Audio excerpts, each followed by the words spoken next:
My name is Veronica Pesantes. I'm an Ecuadorian immigrant, a single mom, and an anti-colonialism educator. 20 years ago, I was in a PhD program at the University of Chicago studying colonial Latin American art and post-colonial theory. Today, decolonizing is everywhere. To me, decolonizing is a verb, a dynamic process that institutions and individuals go through to undo colonial hierarchies like center and periphery and make room for the narrative of the other. Education, activism, and colonialism are part of my story.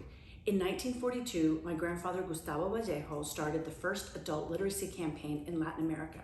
In 75, I immigrated to the US when my mother married a Texas oilman who was a real-life inspo for J.R. Ewing. The exploitation of the Amazon rainforest shaped my destiny and made me view life in America through a decolonizing lens. Colonialism permeates everything: color, fashion, food, language, literature, film, museums, politics, education, wellness, etc. But to engage in decolonizing, we need to time travel to the 15th century. Spanish colonialism in the Americas was massive, starting in 1492 and extending to the early 19th century.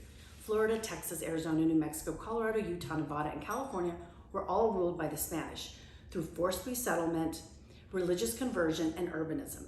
To legitimize this conquest, legal scholars in 15th century Europe argued that Native Americans were natural slaves.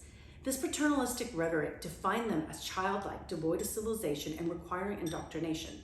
Today we see this in redlining, urban displacement, boarding schools in Canada, food deserts, etc.